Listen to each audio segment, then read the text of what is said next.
குறைந்த விலை நிறைந்த தரம் தங்கள் தேவைகள் அனைத்தும் ஒரே இடத்தில். ஜெயச்சந்திரன். கிருஷ்ணகிரி மாவட்டம் பாரூர் அருகே தண்ணீரில் பாலம் அமைக்கும் பணி தொடங்கப்பட்டுள்ளது. கிராம மக்களிடையே அதிர்ச்சியை ஏற்படுத்தியுள்ளது. அந்த காட்சிகளை பார்க்கலாம்.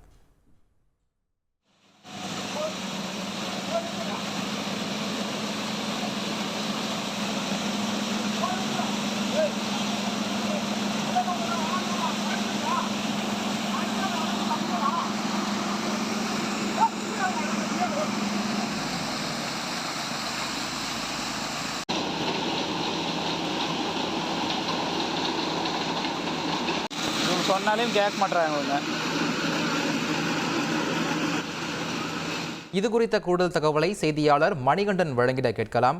மணிகண்டன், வணக்கம். தற்போது அப்பகுதியில் தண்ணீரை வெளியேற்றாமலேயே பாலம் அமைக்கும் பணியை தொடங்குவதற்கான காரணம் என்ன? இது குறித்து அப்பகுதி மக்கள் என்ன தெரிவிக்கிறார்கள்? மணிகண்டன், விவரங்களை பதிவு பண்ணுங்க. நிச்சயமாக கிருஷ்ணகிரி மாவட்டம் போச்சம்பள்ளி அடுத்த பாரூர் அருகே உள்ள செல்லக்கூடப்பட்டி ஊராட்சி பொங்கம்பட்டி கிராமத்தில் சுமார் 1,92,00,000 மதிப்பிலான சாலை மற்றும் 3 சிறு பாலங்கள் அமைக்கும் பணி நடைபெற்று வருகிறது. இது சாலை அமைக்கும் பணி ஆனது ஆமை வகத்தில் நடைபெறுவதாகவும், அதே போல அங்கு அமைக்கப்படும் பாலங்கள் தரமற்ற முறையில் அமைக்கப்படுவதால் விரைவில் சேதமடைய வாய்ப்புள்ளதாகவும் கிராம மக்கள் குற்றம் சாட்டுகின்றனர்.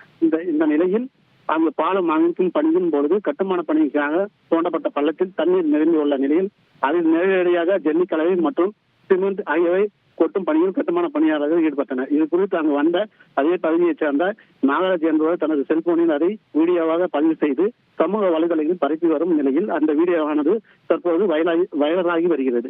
தண்ணீர் தேங்கியுள்ள இடத்தில் நேரடியாக சிமெண்ட் மற்றும் ஜல்லிக்கலவை கொட்டி கட்டுமான பணிகள் நடந்து வரும் சம்பவம் கிராம மக்களிடையே அதிர்ச்சியை ஏற்படுத்தியுள்ளது. நன்றி மணிகண்டன், கூடுதல் விவரங்களை வழங்கியதற்கு. குறைந்த விலை நிறைந்த தரம் தங்கள் தேவைகள் அனைத்தும் ஒரே இடத்தில். ஜெயச்சந்திரன்.